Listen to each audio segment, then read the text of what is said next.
Howdy, howdy, howdy. Oh, it's not July yet, but it's close as you can get. June 30th, July 10th's right around the corner.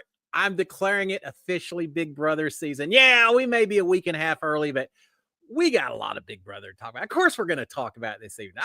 I'm so excited. I feel like the Pointer Sisters. I'm so excited. Yeah, it's an incredible time of the year. Hope y'all are doing fantastic. Welcome to another Monday night episode of Cliff Notes Live, episode, I don't know, 235 or something. Doesn't matter. The big number is number 27, Big Brother 27. We're going to talk about it all this evening. Before we do, let me start off with a big old SKD 143. I love my wife. I love my kids. I love Big Brother. And guys, I love all of you who hang out with me every Monday night and those who watch on replay as well. We're just like a family with a shared passion for reality TV. And I'd like to think a shared passion for other things as well. Hey, y'all get me and I get y'all and love hanging with you. So welcome to all of you. Now, I know some of you are fairly new. You're starting to get the Big Brother bug. And so you're out here checking it out. Heck, there may still be someone who hadn't gotten snatched away yet watching as well.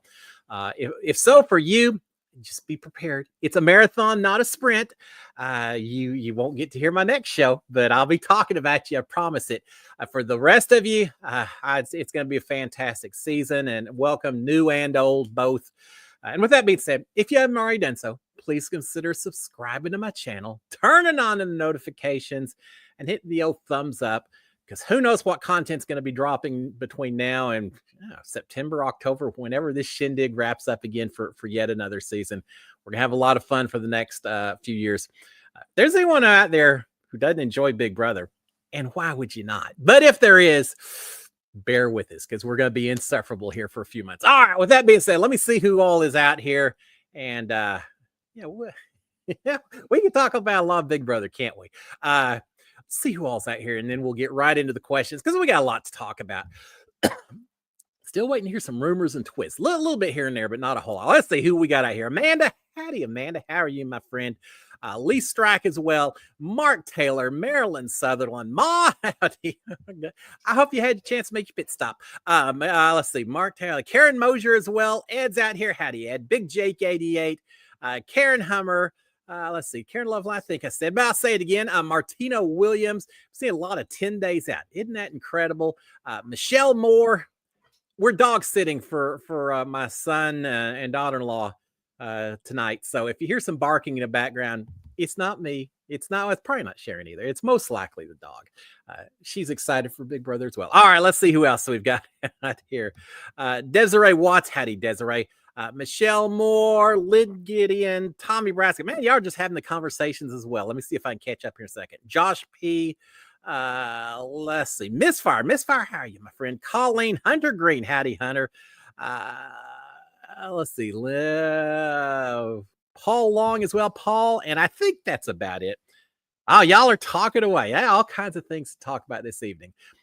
Just as a little bit of a let me see if you got any questions. I'll answer those in just a second. But just in case you're keeping track of schedules, July 10th, that's not this Thursday, but next Thursday, we've got the premiere show.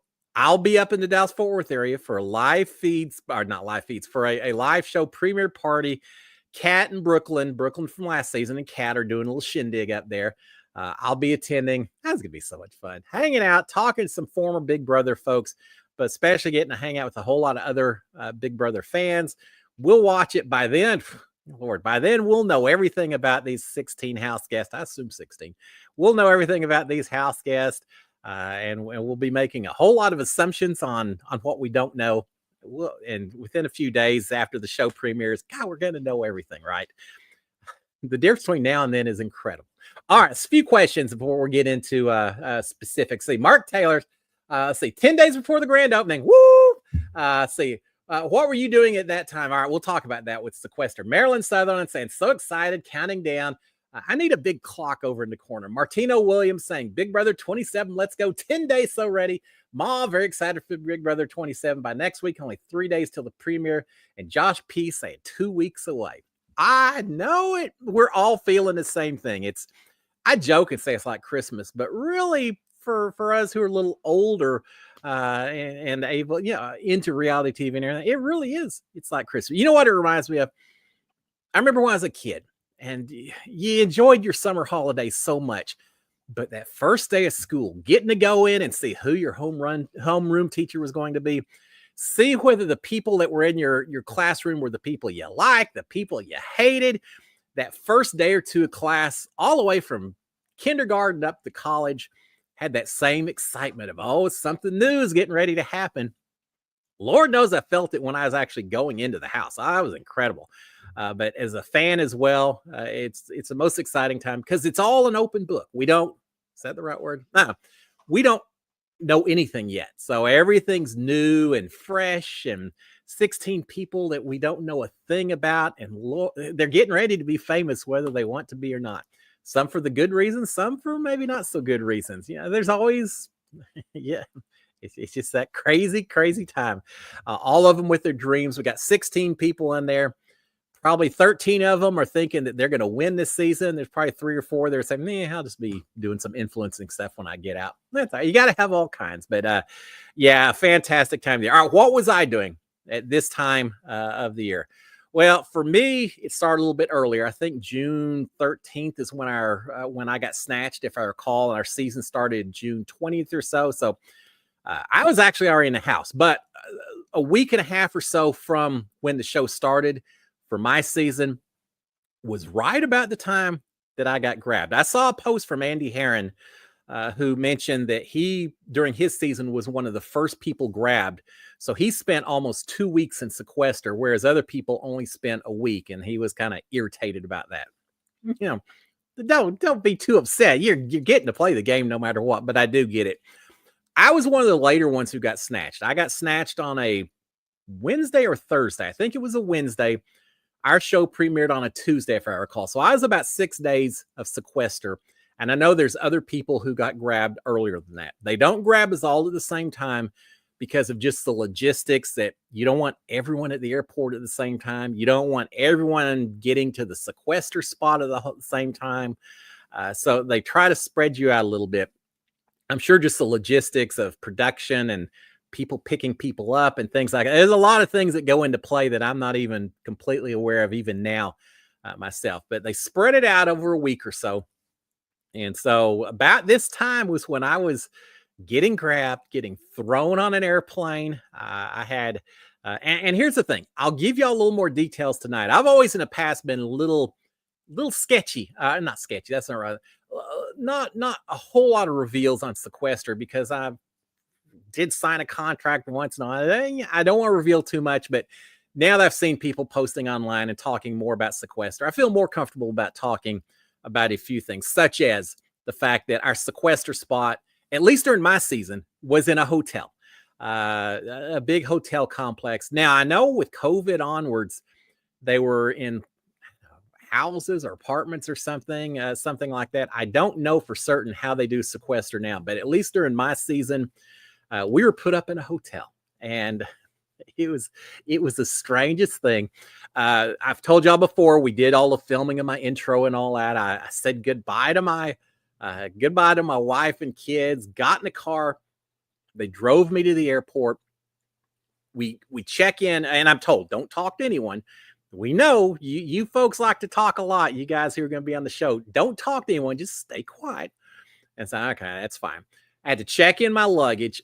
Well, we have that one little Big Brother bag, right? The black bag that says Big Brother on it. We had that, but I also had the bigger suitcase that you get to carry into the house. That one I had so packed up. Oh my God. I followed some directions that maybe weren't as accurate as I'd like to think they should have been.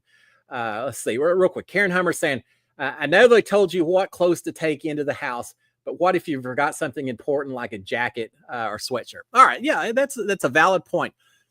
For me, I had seen some things, and I'd actually had people in production even say, it gets really cold in here sometimes. So be prepared. Make sure you've got clothes to handle cold temps, AC and all, because we've got to keep the house cool because of the cameras and lights and all that. It wasn't cold. I didn't think it was cold at all. I went into that house with all kinds of hoodies and some sweatpants and a lot of things thinking I was going to be cold because normally I don't like cold temperatures, so I do bundle up if given the option. It was hot in there. It was boiling hot. There were times where I was begging, please, big brother, just turn the AC down a couple of degrees. That's all I ask.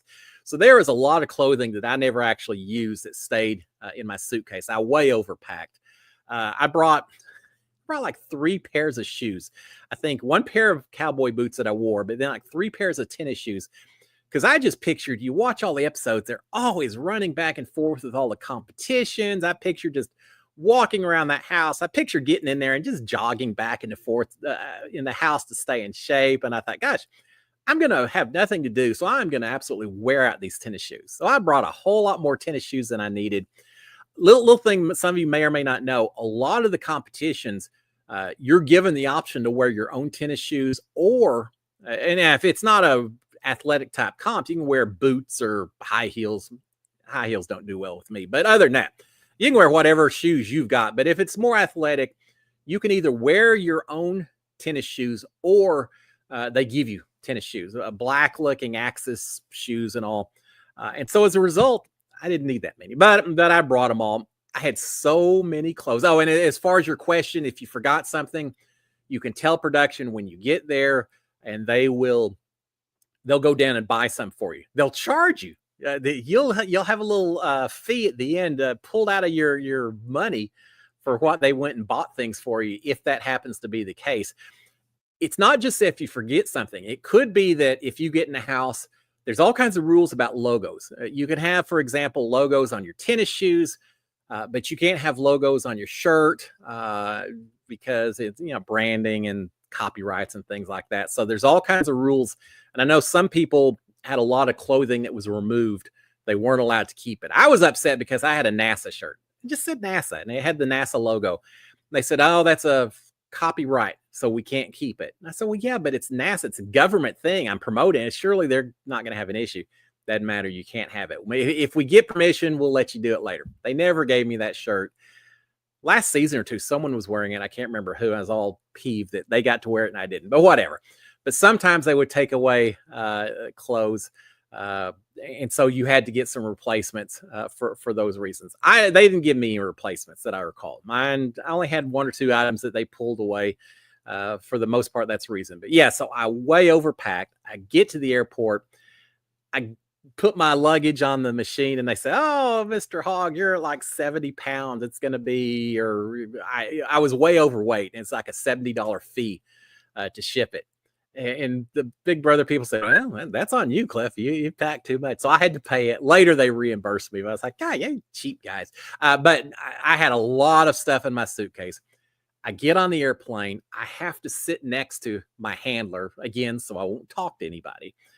I remember watching the NBA championship. It was game 6 or 7, and I was fortunate I was able to see the end of it before I got complete isolation. I had already given up my cell phone, so no communication with the fam whatsoever at that point in time.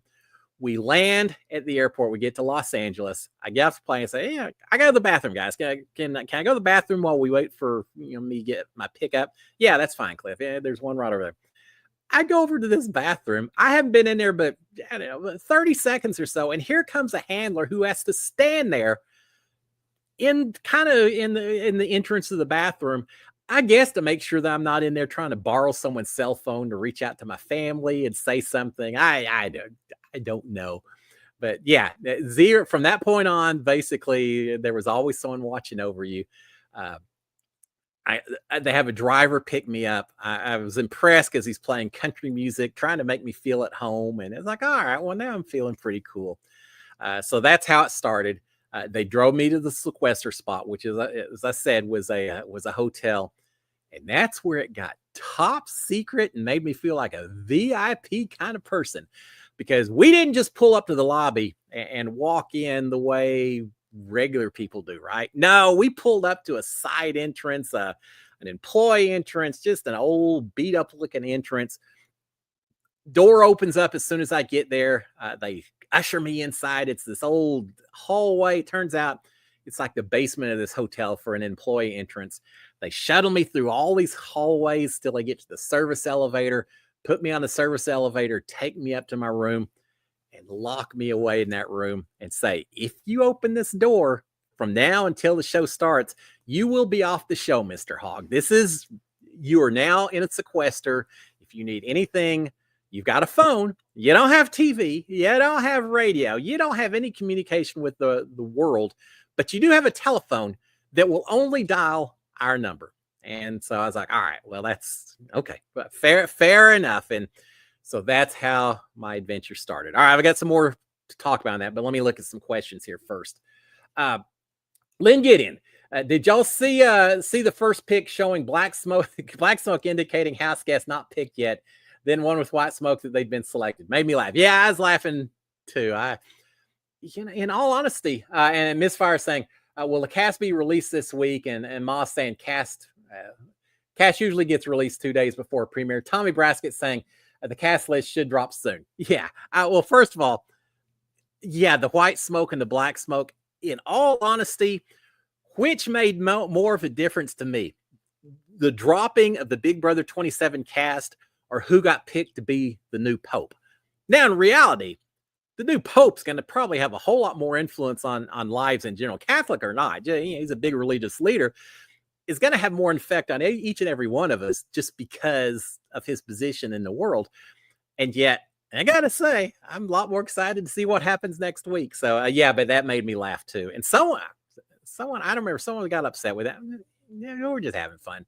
As far as the cast drop, yeah, the cast probably, I'm guessing, maybe next Monday. I'm guessing probably like Tuesday. So, yeah, 2 days. Was it Ma that she said that? Probably Tuesday, maybe Monday that we'll see the cast list.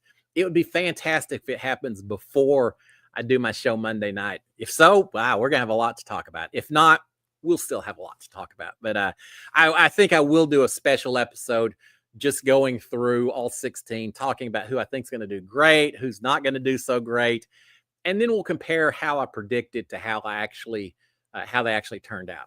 And I got to say, it's the one time I don't mind being wrong. I'm kind of happy to be wrong because it just shows that you can't make too many assumptions and rely too much on stereotypes of any of these people you see on there. And so that's always a good thing. I think I had Matt Hardiman picked as potentially winning this thing. I had Tucker as potentially winning America's Favorite. So I had some right. I had some not so right. I did pick Jag to win a few seasons back. That's probably the only time I actually got the winner's pick correct. But yeah, so we'll do that next week. All right, let's see. What else were we going to talk about Sequester as we do that? All right, we talked about luggage. We talked about the hotel. All right, Lisa any minute saying, been a couple of mentions that are filming interviews today.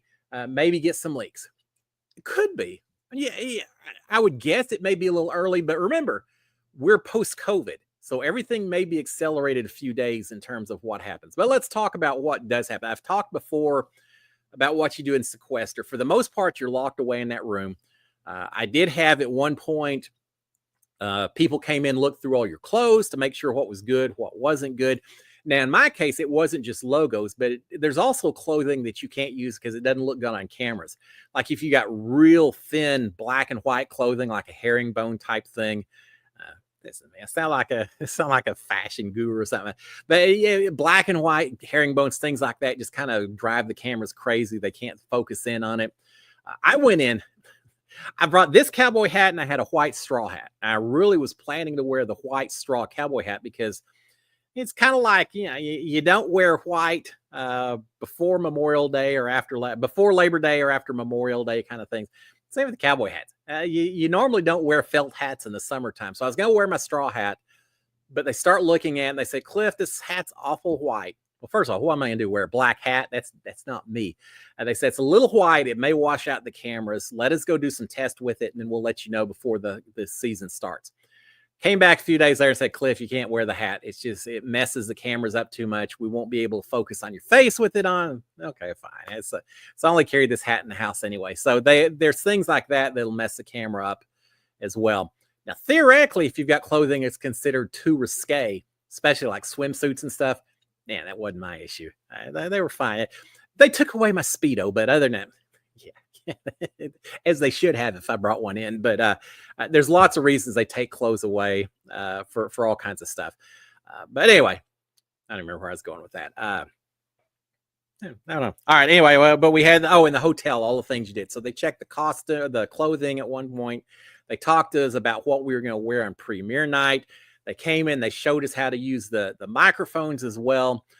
Rich Meehan and some of the other executive producers came in and just went over a real quick rules briefing. They said, Cliff, for example, they said, when you're in a diary room, anything you say in the diary room will only be shared with us, maybe the viewing audience, but it won't be shared with any of the other house guests.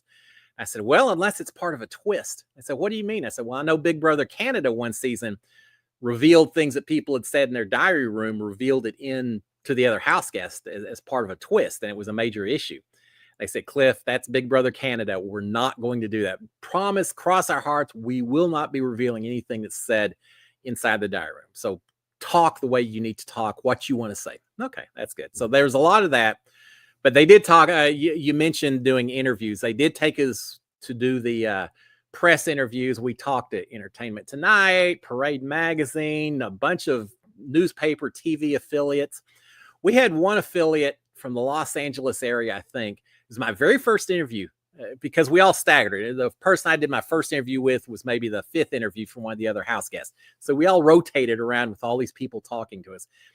The woman they sent over to interview us had never watched Big Brother. She had no clue what it was about. She started saying, Cliff, I apologize. This is my very first interview of the day. I really don't know much about this show. I'm going to have to depend on you to explain a lot to me. So she asked very basic questions. And it's like, oh my gosh, you're killing me. I mean, what am I supposed to say? I'm new to this as well. But we had that one. I remember there was one with Pop TV where they actually had Orwell sitting in a chair and you were supposed to have a conversation with Orwell, which I jumped right in. Hey, Orwell, I'm so excited to see you, man. We're going to be best buds while we're in the house. This is going to be so great, isn't it? I think I had a few owl puns and things like that. I had fun with it. I found out others I won't throw on one or two other people in the house came in and complained, saying, why'd they have that stupid owl? I'm not talking to an owl. That's not the way I'm going to play this game. I'm not putting up with that. It's all about having fun, guys. It's putting you in the right mood. Take it the way it should be taken. Yeah, they didn't want to do that. We had one thing where they put me in a chair. They had a camera. They said, okay, Cliff, you've got 1 minute. Name as many Big Brother winners as you can remember. And so I started just reeling them off. And it was just a fun little deal.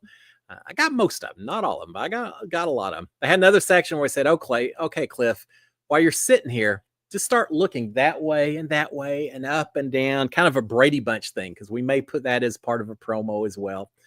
So there were just a lot of little things like that throughout the day. So we spent a full day doing press. While we were there, we also did not full day, but we also spent time with the costuming people.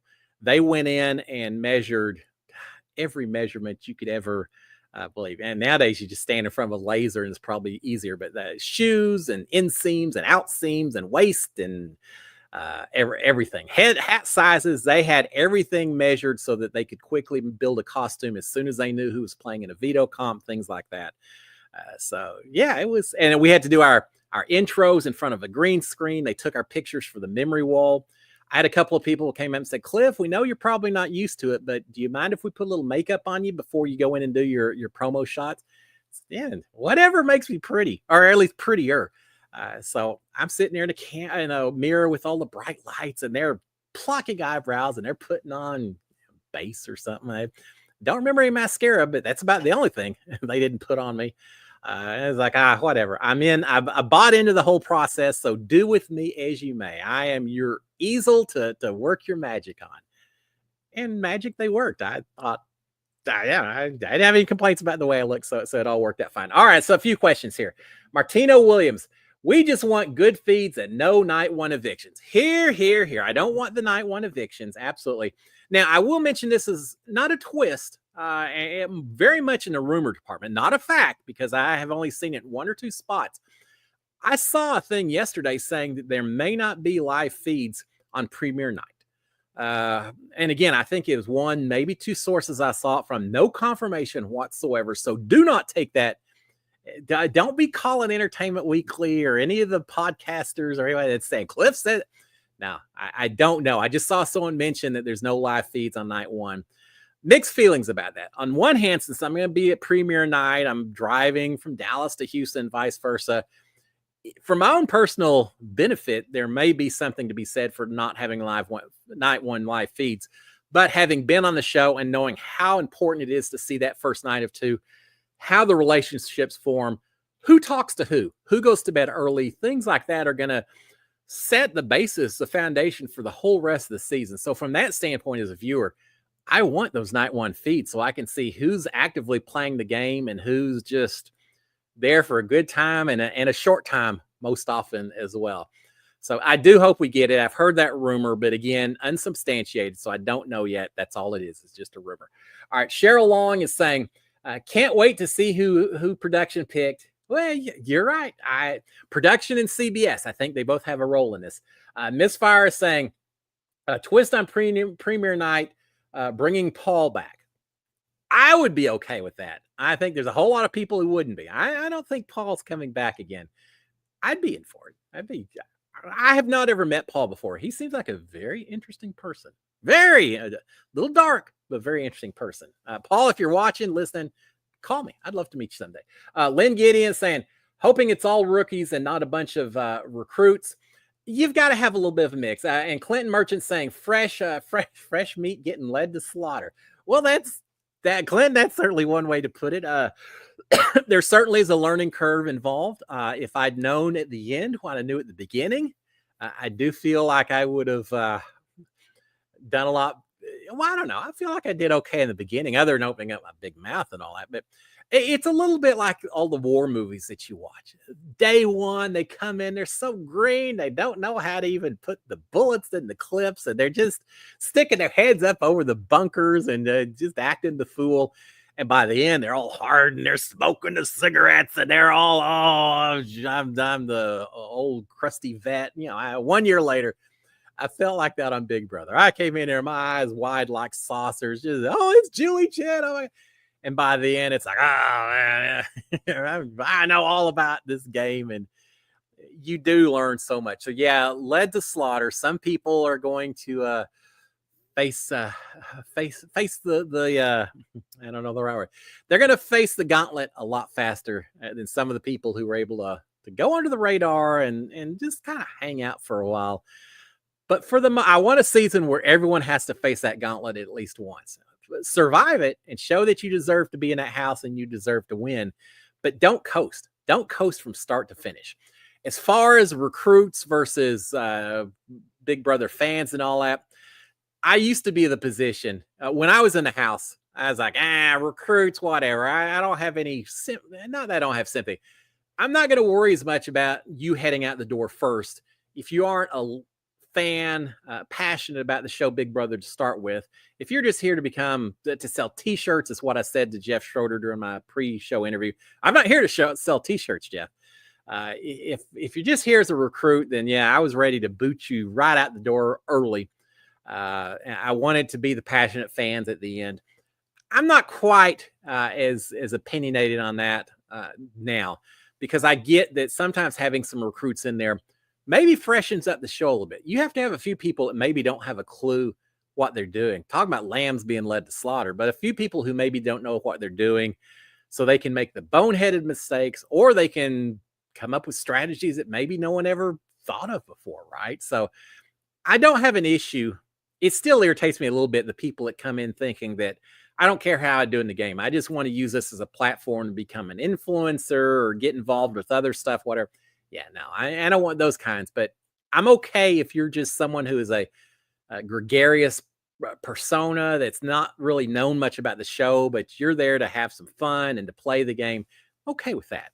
We all start on different learning points, but yeah, whatever. Give me a good mix of people. And as I said before, a good mix means not just ethnicity, but geographic location, ages, the kind of background you come from, what you believe, what you don't believe, the kind of jobs you've had.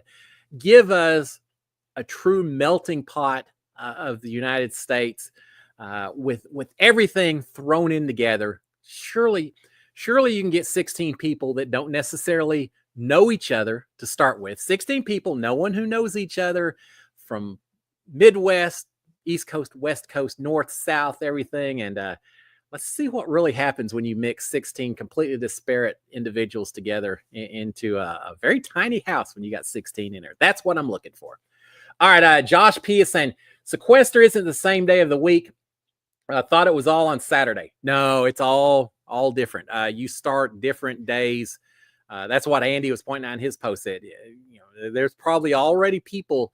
Today's Monday. There's probably already one or two people that got grabbed now, and they're stuck in Sequester for the next week and a half. There may be other people who aren't grabbed till Thursday or Friday. So it is spread out over 4 or 5 days, I believe. I don't know if for certain it's that spread out, but it's definitely spread out a little bit. So let's see what else was happening on Sequester. We talked about the luggage. We talked about the hotels. Let's talk about well, let me look at it. Clinton Merchant. When I think grab people putting put a bag over their head and tying their hands together. Not quite. Not quite. Now, what if they did that and said, Cliff, we said big brother, but yeah, zing. No, you're actually going to, we're taking you out into the Sahara Desert and we're going to drop you out. It's a whole nother kind of reality show, Cliff. It's called Can You Survive Until You Make It Back to Civilization? Now, nothing like that. Now, no tying of your hands together. But they did blindfold me. And I'm not talking about little blindfolds like you get when you're doing pin the tail on a donkey. No, I'm talking about full head coverings with drapes that come down from your eyes down to past your chin and all that. They completely cover your face.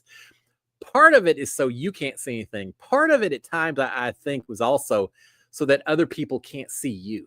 Because I would not be the least bit surprised if there weren't people watching, paying attention. There's got to be people who knew where sequester spots were then, that know where it is now, and probably watching to see who shows up. All I can, the best thing possible, if they can get one snapshot of someone in this day and age of facial recognition, I probably know your whole history within 5 minutes if they get shot. So it was so we couldn't see, but also so no one could see us. So we definitely were blindfolded at times. When we were getting, for example, the press tour, when we were getting shuffled around, sometimes we were blindfolded. Sometimes there was a whole lot of radio communication of contestant. And I remember we didn't have names. I don't remember if it was numbers or just CH, I think. Yeah. CH is moving through the hallways. All right, we're all good.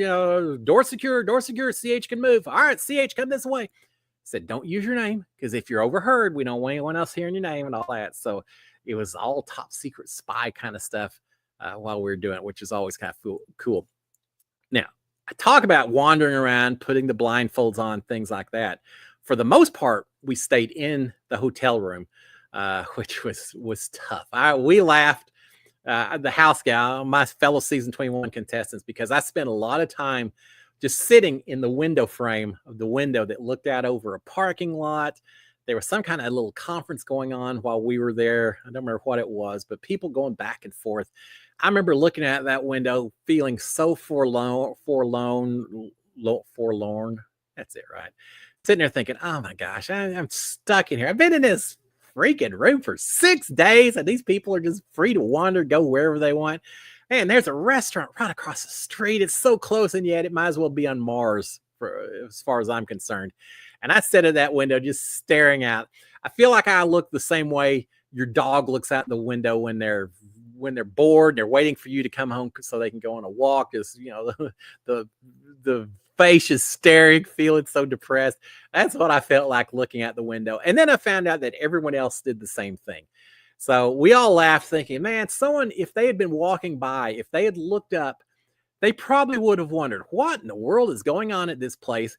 That there are 16 people all sitting in these windows, just staring down at us like they are the most lonely people on the face of the earth. Because that's what I felt like. By then, as all this stuff had happened, I wanted to tell my family what was going on. I didn't have my phone, so there was zero communication. Now I've heard they do sequester as a little bit of a test. If you can survive a week and a half in sequester, you're a lot more likely to be able to face it once you get inside the house. So they want to give you a little bit of a taste of what Big Brother's like. So if you, on day 2, say, yeah, that's it for me, I'm out of here, they can still go to an alternate and not screw up the actual broadcast itself. And I think there's something to that, because it did take some getting used to. I know while I was in there, they would have the room service menu, And I think we had a per diem of like $50 a day or something. They say, hey, pick whatever you want. If you go over your per diem, we'll charge your final, whatever stipend you get. But feel free to pick what you want, and just we'll call and get your order before lunch and dinner and breakfast and all. And they'd bring the food by, you'd eat it, and they'd come by later and pick it up, and the same food over and over again. And I remember trying to go through that menu, and I remember thinking, all right, what can I eat that probably won't be in the Big Brother house? And so I would try to order a lot of that and everything, and Reubens and just a bunch of stuff. But yeah, I remember the food, just being so bored in that house or in that sequester room. All right, Tina Harlan said, hi, Tina, said, notice premiere night is Thursday and premiere night 2 is Sunday. Don't remember so many days in between. What are your thoughts on that? Thank you. I hadn't really picked that up. I knew premiere night was Thursday. I didn't realize that they're calling Sunday night premiere night number 2. That tends to make me think that maybe you won't have live feeds Thursday night. If they're still calling premiere night on Sunday as part 2, that makes me think maybe we don't get live feed till after that weekend. That's a long time to wonder what's going on in that house. We'll see. I would guess based on that, premiere night number 1 is probably going to be introducing all 16 house guests, right? And I expect that all to be live. Then probably, I would think premiere night number 2 is going to be Julie introducing whatever twist we get start. There's always a twist on night 1, right? They're not going to not have something. So night 1, you'll get introduced to the twist that we won't see until that Sunday. If this is the case, there'll probably be an HOH competition or some kind of competition that we'll get to see on Sunday night as well. So I expect Sunday night, they're calling it premiere night number 2. I expect that'll be recorded, so we won't get to see that live. We'll see Thursday night live. We'll see the continuation of Thursday night on Sunday night, and then hopefully we get live feeds after that. Again, just speculation on my part. I could be wrong, but I appreciate you telling me that, because I didn't realize they were calling Sunday night premiere night part 2. Makes me think we probably won't get the live feeds.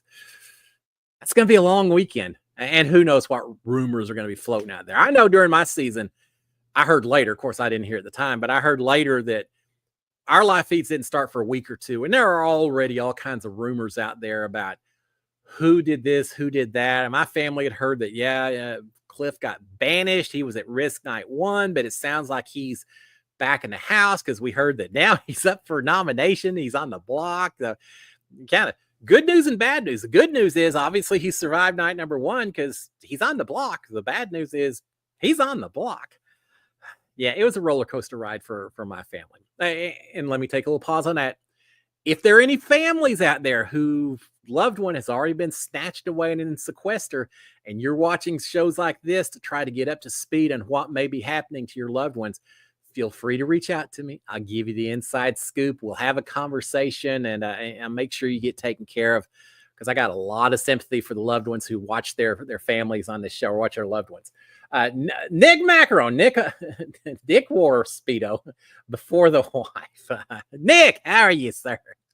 I'm glad to see you out here, Dick. I wanted to align with Nick so badly in the house. Yeah, I wore Speedo before they took it away. That would, I don't know. I think they would have put a big old blur on the Big Brother screen if I'd worn that. Hopefully a big blur before the wife. Nick, it's our favorite time of the year, right? I think Nick's excited about it as well. Yeah, I wanted to align with Nick so badly before we got in the house. Didn't know who he was. I mean, I say before we got in the house. Nick and I were sitting together, blindfolded, so we couldn't see each other, but sitting and together, waiting to be led in on the stage. And I think I said something like, "Oh, this is great," or something. And Nick said, "Yeah, this is incredible." And just the smallest little comment made me think, all right, I've now made communication with someone in this house that maybe I can use that to my advantage. So I immediately latched on thinking, all right, I'm going to try to see if I can make something work with Nick. When it came time to vote for camp director, did I vote for Jessica or David or Jackson Mickey? Well, heck no, I'm not going to vote for someone, not when I'm running as well and you couldn't vote for yourself. So I cast my vote for Nick. Would throwaway vote? I guess so, because I knew he wasn't going to get elected since he hadn't volunteered. But I hope that I'd be able to use that vote to show him that, hey, I want to try to work with you. So Nick, I was trying, and we tried again towards the end. Someone in the house blew up the time that Tommy and Nick and I were going to work together later in the season. And things happen. Everyone has different objectives. But yeah, I remember those first few days so well. All right, let's see. What else do we have on here? I'm glad you're here, Nick. Desiree Watts. I like the live feeds, but they need to stop with hours of no live feeds. I don't mind when they drop off the live feeds for a good reason. Like on Thursday night eviction days, there's a lot of stuff they're doing while we're in lockdown. They're setting the house up. They're cleaning from all those pigs who can't keep the place clean. So they're cleaning it so it looks good on TV while we're locked away in the HOH room. So there's a lot of times where I get it. There's times where they're running the competitions where I get it. If someone is singing or someone is talking about production, I understand quick little 15, 20 seconds here or there, but yeah, it drives me bonkers. Last season where they went, well, last couple of seasons where they went days without us knowing what was going on. Remember last season we think, oh, did someone self-evict? It's been, 2 days we haven't gotten live feeds. I don't get why they do that. It's the mysteries. I'm not in production. I'm sure they've got very good reasons, probably just to torture us. But yeah, it drives me a little crazy. And if you're going to go to live feed or cut away from live feeds that much, give us some more interesting music. Let us see past seasons. They've done that before. Let us see past seasons or arguments or something, or play some upbeat, I don't know, top 50 record songs, whatever. I love little cute puppies and kittens, but when you see them over and over again with the same music in the background, it just drills a wormhole of that same old jingle in your ear all the time. Now, if they really want us to get this year, just show Janky. Anytime they cut away from the live feeds, just show Janky talking to us and singing the Janky theme over and over and over again. Oh, wouldn't that be? Hey, Big Brother, I got an idea for you in the live feeds. They want people to subscribe, not turn off. So maybe not, but I'd actually be fine with that. Jankie. All right. Lynn Gideon. When they're sliming you in the comps, does it smell or have a taste to it? No, neither one. It didn't. I don't remember any kind of smell. I don't remember any kind of taste. Tried to keep it in my mouth, but that didn't work so well. You know what I remember more about it than anything else? I pictured slime like I know for most of y'all way before your time. When I was a kid, they had a thing called slime. Came in a little green bucket, and it was just like gooey stuff. And that's what I pictured this slime to be like. This slime is not anything like what I thought it was. What we get slimed with, picture more dishwashing soap that they've maybe just bulk up with just a little bit of cornstarch or something. So it's a little bit thicker, but still, if you hold it in your hands, it feels like a liquid. It doesn't feel like any kind of slimy gunk. It just feels like a very slippery liquid. So slippery. I remember our first competition, we're holding on to it called Color Wars. We're holding on to these big logs. One of the things I did in preparation before I went on Big Brother, I didn't trim my fingernails for 3 or 4 weeks before I went on the show. And I didn't trim them while I was in the house until way late in the season, because I knew there were going to be times where you had to grip stuff. And I thought, man, if I've got long fingernails, I'll be able to dig in and hold on to this stuff. So I actually had decently long fingernails to try to grab this stuff. It was fine with us getting slimed until the first time that you took your hands off to wipe your face, clear your goggles up, something like that. And then suddenly you put your hand back and you realize that, oh my gosh, that dry spot on the log where I had my hand is no longer dry because all the slime dripped down from above. And now I'm trying to grip this stuff, and it is so slippery. It was so much more slippery than I ever envisioned that stuff being. So yeah, and I don't remember a smell. I don't remember a taste. It was fairly basic, but so much more slippery than I had envisioned. That's the thing I remember more about slime than anything else. And it was cold. I think just LA at night, the winds come in off the ocean. It can get a little chilly there in the evening. You get covered in that slime, and suddenly you got that cold air coming in. it'll chill you a little bit. It was not my favorite thing to be doing, but it was still cool knowing that we were getting slimed.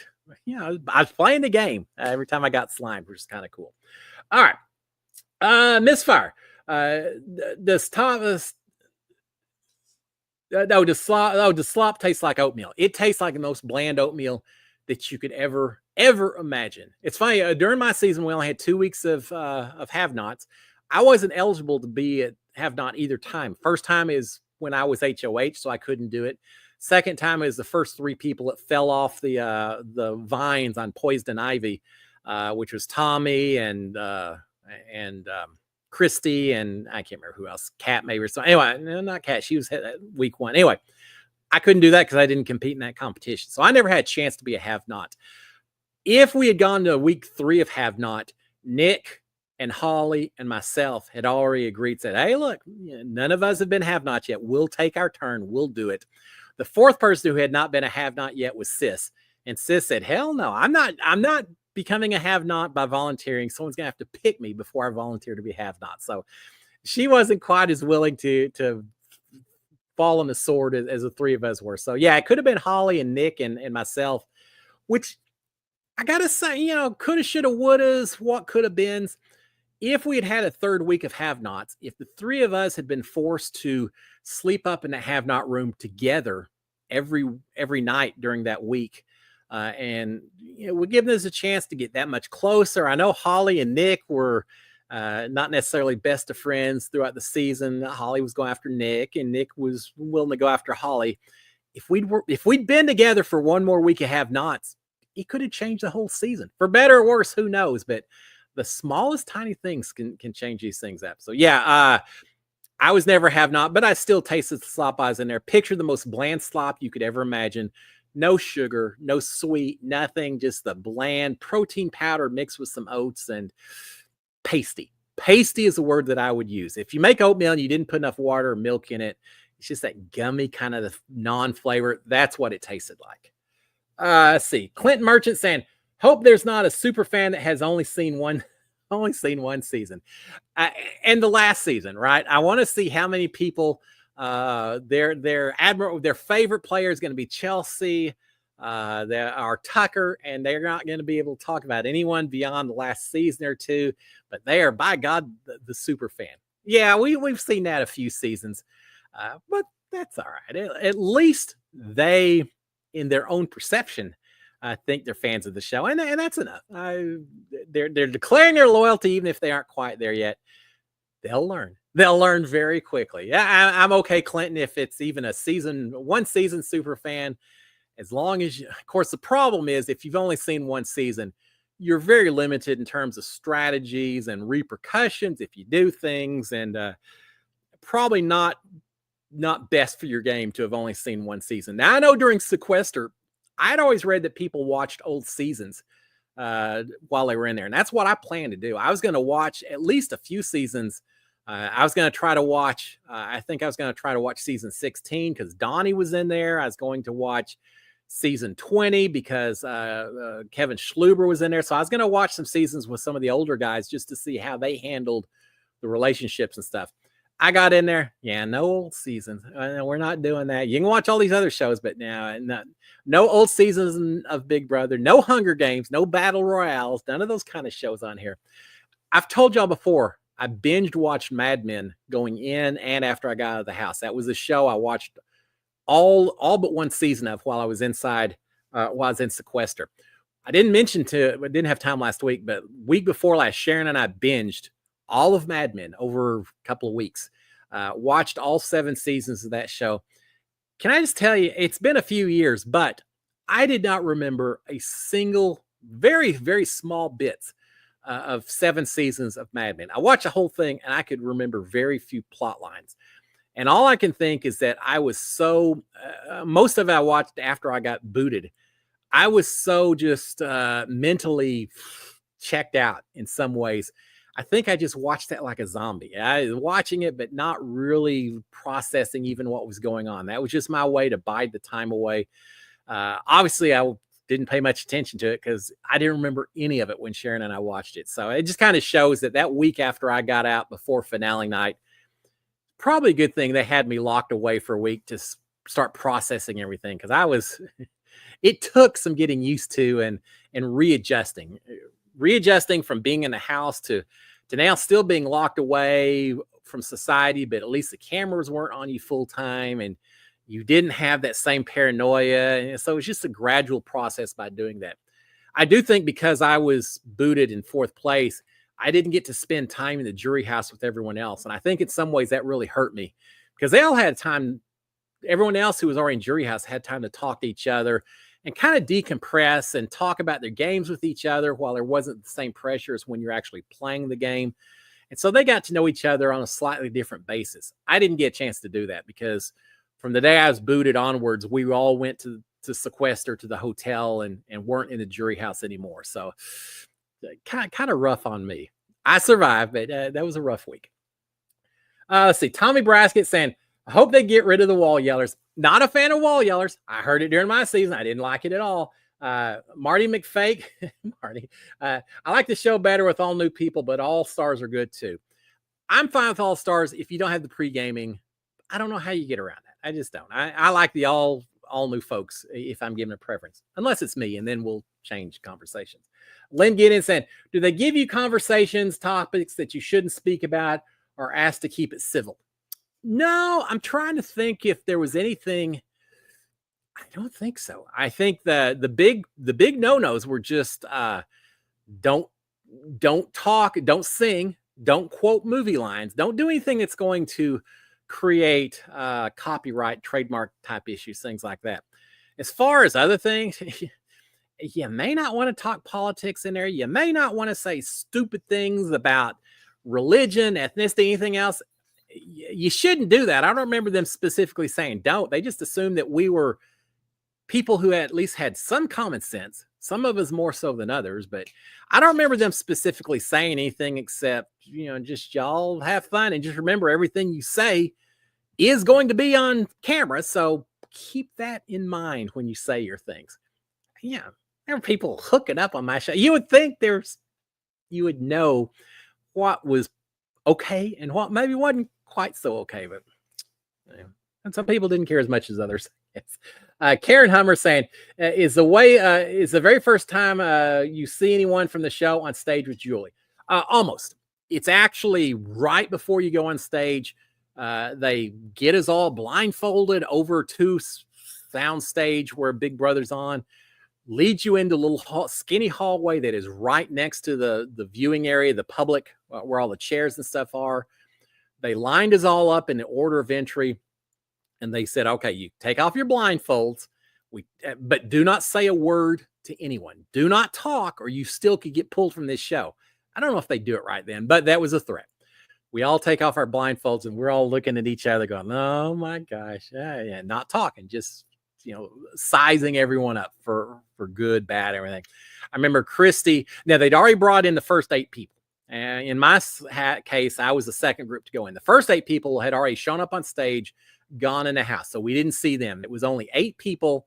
I think there were 4 people on one side of the hall, this little tiny hallway, 4 people on the wall on the other side.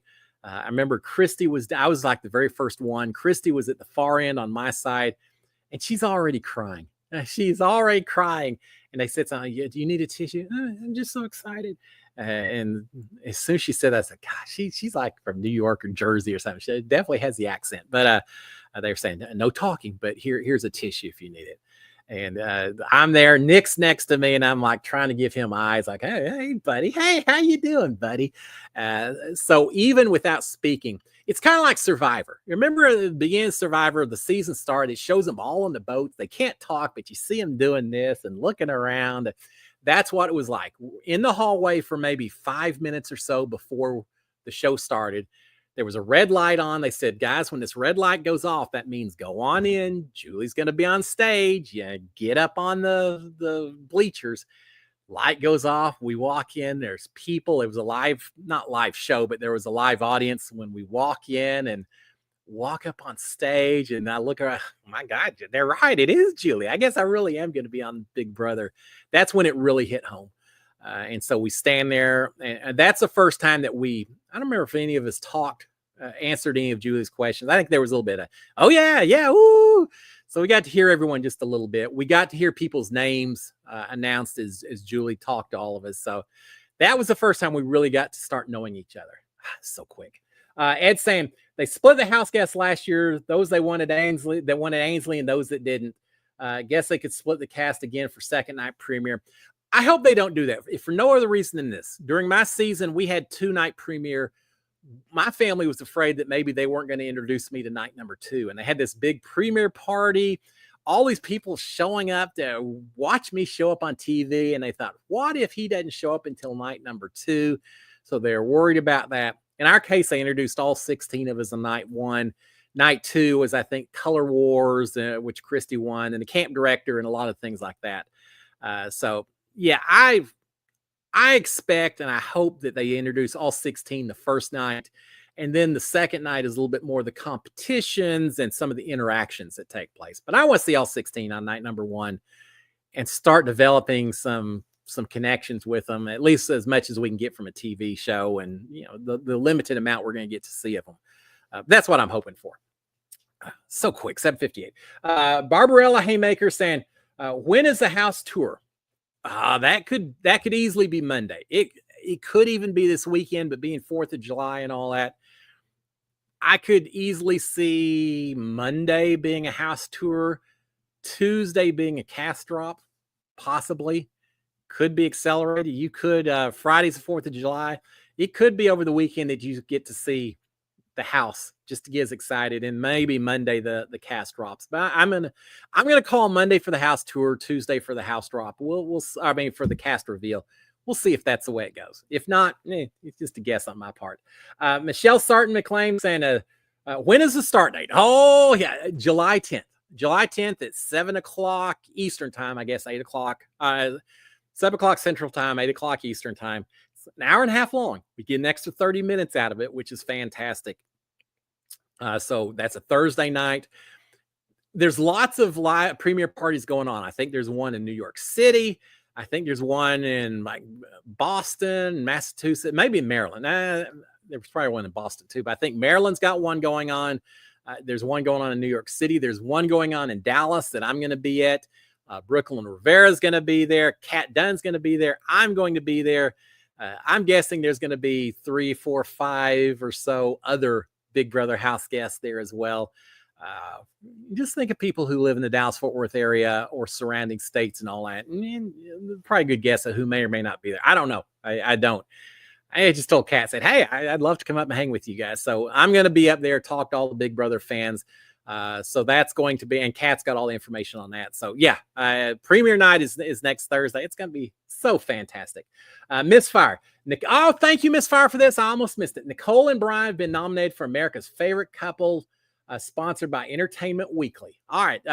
Is it Entertainment Weekly or Variety? I think it's Variety that's sponsoring them. I saw the post today. For those of you who aren't aware of it, please go check out Strong Island Nicole is her Instagram account. Check out her account. She's got a little story. It's a part of her story posted that she and her husband, brand new husband, 1 year married, have been nominated for America's Favorite Couple of the Year. The winner gets like $20K or something. So there's more than just the prestige of getting the title, but there's actually a little, that goes with it. Go out there. You get to vote. I think you get 1 vote for free. If you want to vote more than that, they ask for some kind of donation. Go out there and at least vote once, please. I'd love to see my friend Nicole and my friend Brian, an incredible guy, see the two of them become America's Favorite Couple. They deserve it, right? I'd love to see it. So please check out Strong Island Nicole's Instagram story and find out how you can vote. I've been out there. I'm hoping they'll give me more chances to vote, like once a day or something. We'll see. But yeah, please check that out. All right, a couple of real quick questions. It's 8:01, so I'll go real fast on these. Barbara L. Hamster, when is the house? Oh, we talked about it. Sorry. Cindy Hire saying, thoughts on Destination X? I like the last one a little bit. Mark Taylor saying, what do you think of Destination X? Joss P. saying, watching Squid Games. I have not started Squid Games season 3 yet. Angie Hung told me about it, said it was really good. Said there's a surprise cameo in there. So I'm going to be binge watching that before Big Brother starts. That's going to be a busy 4th of July weekend. As far as Destination X, I like the show. I think I've been around these locations too much, and I know where they're at too quickly based just on my own travel experiences and all of that. So it's not as much surprise and drama as I expect. So I'm kind of like this on Destination X. I'm still waiting to see how it works out. I'm hoping, I don't know. I'm wondering how the strategy is going to go as you get a little bit deeper into the game itself. I like the concept. I just wish they were somewhere a little bit more exotic than where they've been, but it's okay. I'm fine with it. All right, with that, guys, I think we'll go ahead and shut it down. Y'all have a fantastic Monday. Get your sleep while you still can. 4th of July is on Friday. If you're shooting fireworks, if you're watching fireworks, be careful with the fire, be careful with the works. For those of you who may imbibe a little bit, be careful with that as well. Get your rest in because next week it all starts. It's going to be a glorious Big Brother 27. Guys, until then, SKD 143. Love my wife, love my kids, love reality TV. Love you guys who hang with me Monday nights. If you haven't already done so, please subscribe to my channel, turn on notifications, hit the old thumbs up. And again, get your sleep because it's coming like a storm. Guys, have a great Monday. See y'all next week. Any topics you want to talk about, it's all going to be Big Brother next week. But any questions within Big Brother, send me comments. I'll try to include it in the show itself. Until then, have a great one, my friends. I will talk to y'all again soon. If there's any crazy rumors out there, we may be out here even before next Monday. So turn on those notifications. See you later, guys. Cheers, my friends. Bye. I feel like I'm talking really fast. I got a lot to say.